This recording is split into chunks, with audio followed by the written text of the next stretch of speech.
Star Trek, The Nerdy Frontier. These are the discussions of the Good Times Society. Their continuing mission, to explore each episode, to seek out new topics and ridiculous observations, to boldly watch what they've already watched before. I am thinking about putting a fully white backdrop that is backlit behind me for all of my future streams and interviews. What do you guys think? Just as long as it's real up close on your face and like nothing else. Yes. Correct. I'll give myself very minimal headspace up top. I'll also make sure that it's like fluorescent-like lighting and really Jake, outlines my ears. I don't want you to be offended or anything, but I think your ears might be too small for that. Ooh. Becca, I'm all ears. As humans say. Welcome to Boldly Watch. This is the battle. This is when a group of Ferengi give Picard some trauma to relive. We unlocked his backstory. Yeah, I learned to never cross a Ferengi. That's what I learned. They may be squirrely when they beam into your bridge. I love that Ferengi beam. Yeah, they start standing up straight and then they just immediately go into like squirrely poses. Yeah. Why were they allowed to be beamed onto the bridge? That seemed like either a choice of like, well, we don't have enough time in the schedule to go light another set. I think Let's that's just put it. them in here. They don't want to be in the transporter room set. Oh, actually, better theory. They wanted to be there when the Stargazer appears so they could like point to it and be like, we've given you a gift, Captain. Ooh, that's a good story reason, but also they probably repurposed some of the transporter room into the Stargazer set. So let's talk about this a little bit. I mean, how does this even really start? Like, the Ferengi have asked the Enterprise to just show up and be here, and we've got something for you. And the Ferengi don't respond when they hail them? Is that right? Just stand by. Keep standing by. Just Stand by. Just wait. You asked me to come. Open the front door. I'm here. Hold, please. But we find out later it's because Picard's headaches are actually part of a larger purpose. Wait. Picard has... What was that word that you...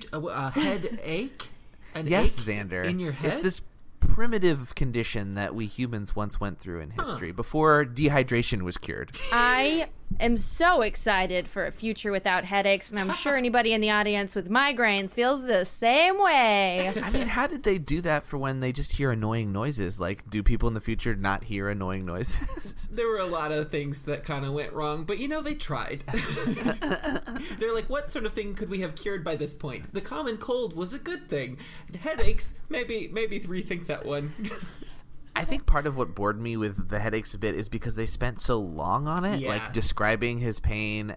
This is an episode I feel really could have used a B plot. Like, the A plot was actually pretty fascinating as it was written, but it took 50 minutes to get through, and I feel like we could have done something more than just watch Picard slowly figure out what was going on. Yeah, there wasn't too much going on, aside from Riker getting tested and stepping up as first, facing off with the first of the Ferengi. But something we did learn through the headache debacle is that Xander was not lying when he told us the chain of command is Crusher is above the captain, and she said it herself, from the only person who can give you an order. Yep. And then the captain immediately disregards her order. Yeah, I like to think that, so Picard, they bring this up sort of later, that Picard in his younger years especially was very reckless and brash and sort of like stuck it to the man, so to say.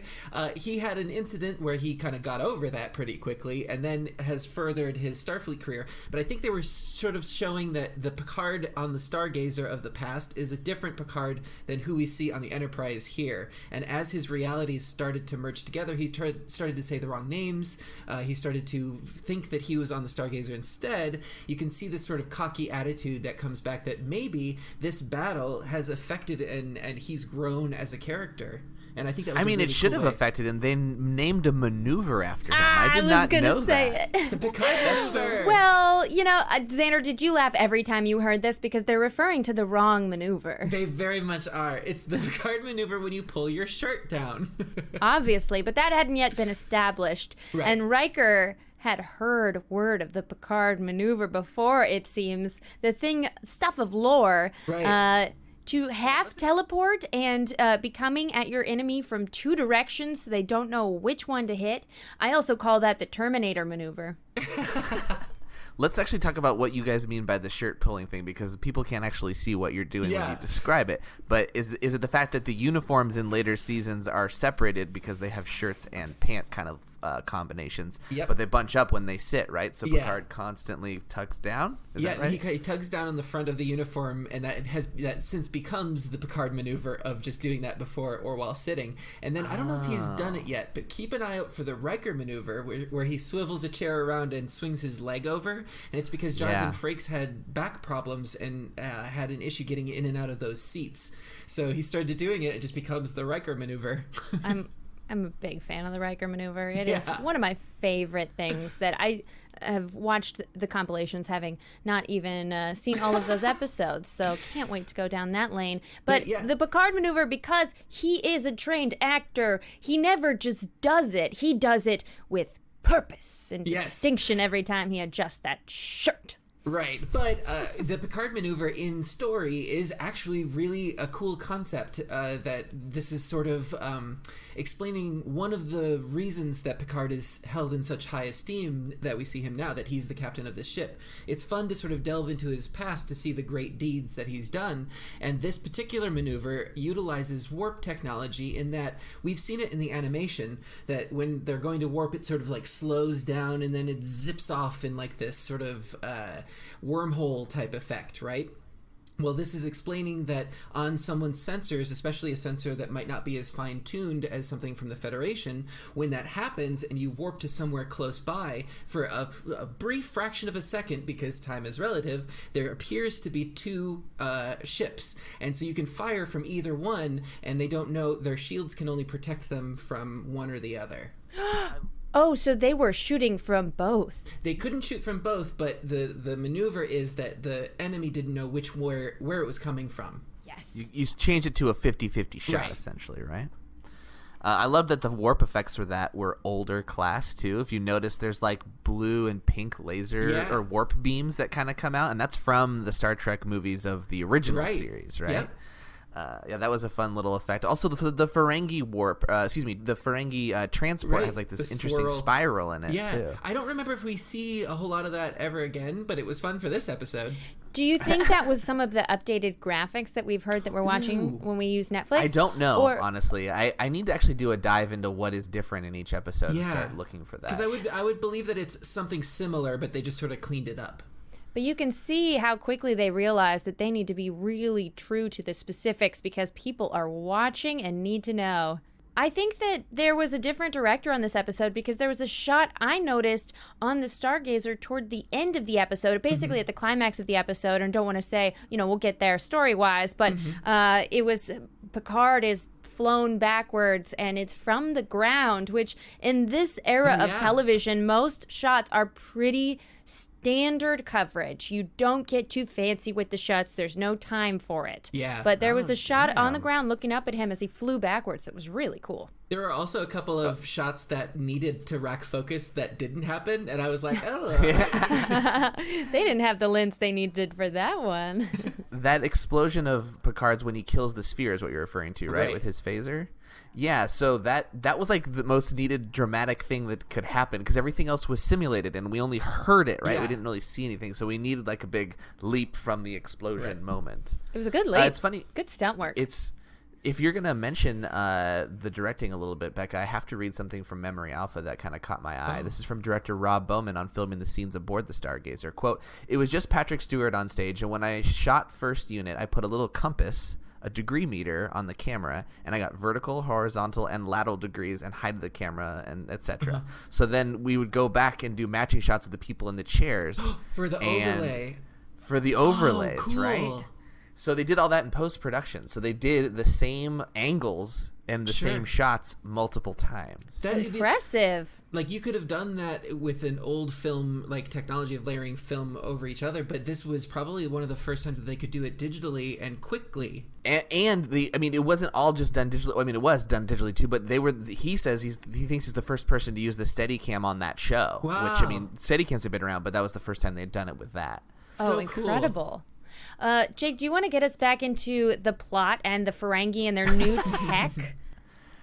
I mean, the thing is like, is it their tech? You talk about the memory. Okay, they found a new toy. Thought maker. It's a thought maker, of course. Yeah, I think they bought it actually. Like they bartered it from some other species or something like that because they said one of the crew member, the first officer on the other ship mentioned specifically, it's like we're not even allowed to have those. That's a good point. That it's illegal within the Ferengi society as well. Oh right, yes, and this was part of why the first officer on the other ship deposed his captain or Damon bonding. As they called him. Damon. Yeah.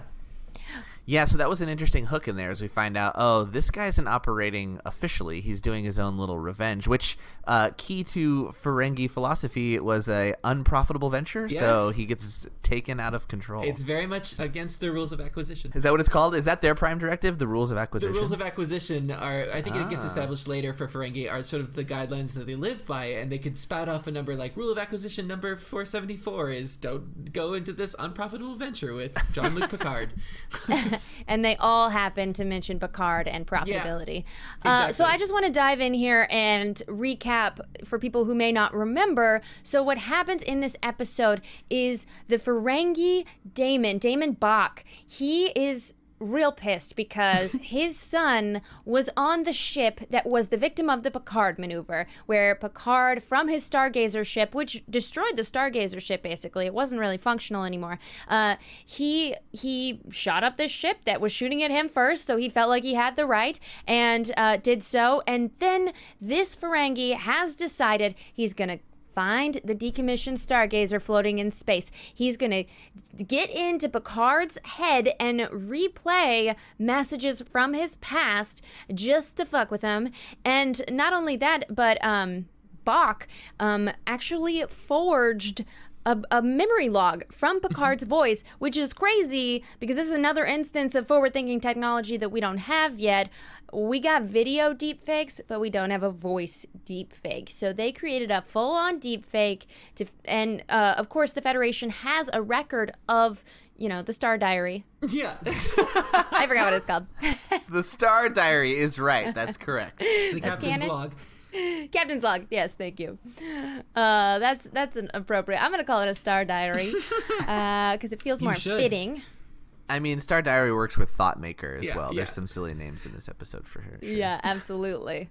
All in all, it's a pretty solid revenge plan considered. It really is. It just takes so long to get through, it felt like. I actually wrote in my notes, did I have too much coffee or is this super slow? And I definitely had coffee, but I just was waiting for things to happen. I kind of felt it was kind of predictable a little bit. For sure. I mean, it really was a chance for Patrick Stewart to sort of dive deep into some solo scenes, back to his Macbeth days and doing the soliloquy. But the script just needed more going on.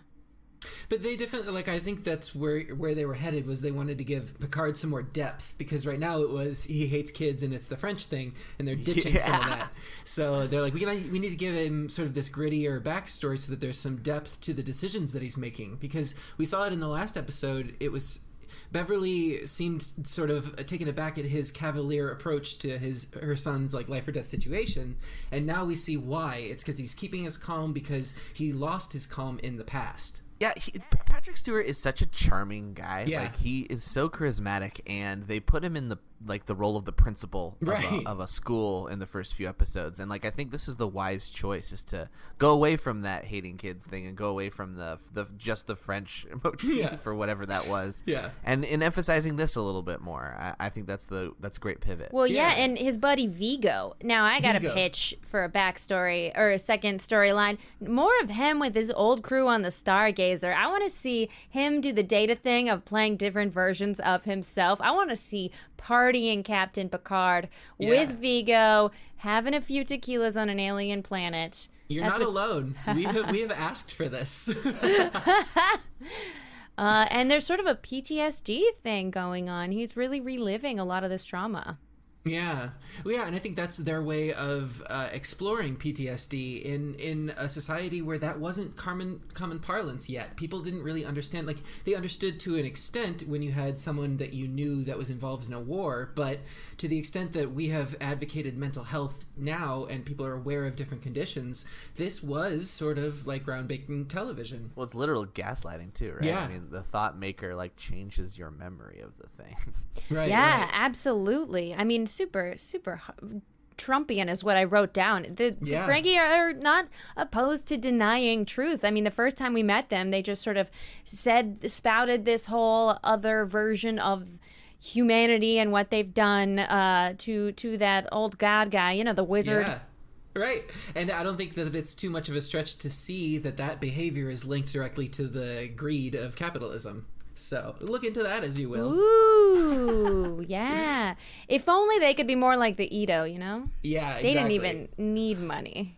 There's a note that I had here, and I forget exactly the context of it, but it was a quote that I think Riker says, and it might be when the Ferengi are referencing the female humans again, of them being, like, useful or something, and he goes, like, "They are that, sir." And I just wrote, ugh, straight guys. Gross. They made the exact same clothed female joke as they did in their first introduction in the series. Yeah. Like, I was kind of expecting them to go on the same riff but with a different line, but they just repeated it. Yeah. Ugh. I did like the creepy second officer who was like, "And the android was mentioned too," and he gets way up in Data's face. Yeah. And then later on, it's sort of reflected in Wesley when he comes in with these solutions, and Troy and Crusher leave him, and he goes, "You're welcome, ladies," and then goes, "Adults." But it just goes to show that being a male child, he thinks that he has status over like women who are in positions of power. Just tell from me that about it. sense of privilege, Yeah, I live with that my whole life. That's fine. Yeah.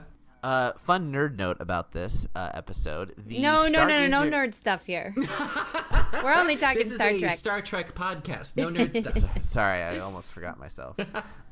The Stargazer was originally a Constitution Class starship, which some of you nerds may know. Constitution Class was the original Enterprise from the original series.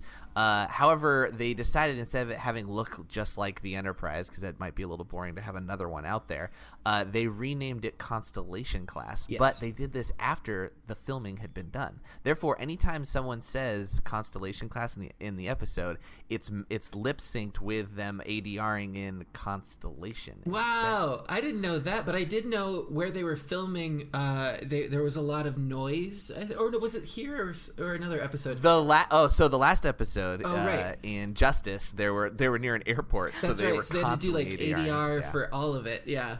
Yeah. Well, anyway, they changed it for this, and they pretty much like bashed a bunch of other Enterprise models to make this thing that they have, which is now called the Constellation Class. It makes sense. I never knew that. And you would want to pick a word that looks similar for like the diphthongs of Constitution, Yeah, no, they pulled it off. That was a smart little switcheroo. The nerd in me loves all the models of different Federation ships, which we'll get into more as we see them. Have you dabbled into Star Trek Online at all? Because that's what that is. I'm afraid I'll never come out. Yeah, you probably won't. Yeah, I felt like overall this episode was good on paper, but like as far as its pacing, I was just kind of needing it to gallop a little bit more. I liked at the end where we kind of just we worked through it. Picard, Riker's just like, you know what? Things are different. Just look out for a sphere and shoot it, and that'll pretty much end the conflict. Yeah. Okay. You saw it as I took it as someone trying to guide someone through a hallucination. Like you have some sort of connection, you just need to keep repeating the point so they get through. What was the connection? They didn't even have like a personal message or anything like that. There wasn't a for lack of a better term, a connection to pierce him through, right? Yeah. Data kind of just figured out a solution to the Picard maneuver in about 18 seconds or so. Yeah, well, I think that's too many seconds for Data. Give him some credit. Yeah. Well, Riker did say, figure it out. So, he had to do it. And Data was like, it can't be beaten. And he's like, well, beat it. He's like, all right, okay, got it. Yeah. Hey, when an android puts his mind to something. Now, what I thought about the the final sequence of Picard on the Stargazer is that it's a kind of a missed opportunity in my mind, storytelling wise, where sometimes you'll have a main character and someone's trying to thought control them, and you see this test of will of them pushing through and overcoming, and they did eventually do that when Riker's like, hey, shoot the thing with the phaser, and he's like, phaser, shoot, ball, go, knee. But I wanted to see more of Picard's power of mind being the thing that was able to overcome a thought maker. But it was kind of like, no, it's on, you can't do anything. Yeah, I think this also sets the tone, just coming from a perspective of where he goes. This sets that tone of Picard is a mentally strong character that can overcome significant mental blocks and odds. And I think that is what they're establishing here, and we'll find more of that, especially later on in the series. I really just compare everything to Harry Dresden in my mind. So that's a great comparison. Harry would have dived deep into, but when you don't have the main character's interior monologue, it's more difficult to do that. Exactly. But that's why you have something like the Captain's Log, where we can get an insight into that interior monologue. Ooh, so good. Yeah, I would have done an outro log, I battled in my own mind, and then I said, phaser, and I pulled out my phaser. They find some of that pacing later on, too, of both the beginning and an end cap, maybe recounting some things as they introduced A plots and B plots. So we're still finding our footing here on the show. Yeah, this is one that the intention was there, but needed a little more. Oh, one thing we didn't discuss before we go is Wesley has his new cutie shirt. Isn't that his ensign shirt? Yes, because it has all three of the colors of the different departments, representing that he could go in any direction. And he sort of shows off his know-how in boosting the long-range sensors somehow. Data doesn't even understand that. Right. You're going to talk about it. Sidebar. He's reading people's brain patterns. I feel like he's definitely doing some intrusive scanning aboard the ship in his freshman year here. He's like an undeclared major wearing that shirt, isn't he? Yeah, and not only that, we can see that there are guidelines that are put in place, and we see this direct reprimand from Picard of you did a good job, but there are protocols for this. You could have been doing an invasive scan. They could have detected and set a war. So if you find out information, this is the chain of command you should go down. Yeah, he marched up to the bridge and interrupted two officers talking, right? He? It's because they're bold move. I like that they sort of put him in his place because he's had too much god power as this child character. Well, let me just put everybody's mind at ease and let you know that the Wesley Crusher sweater is available on Etsy. Ooh.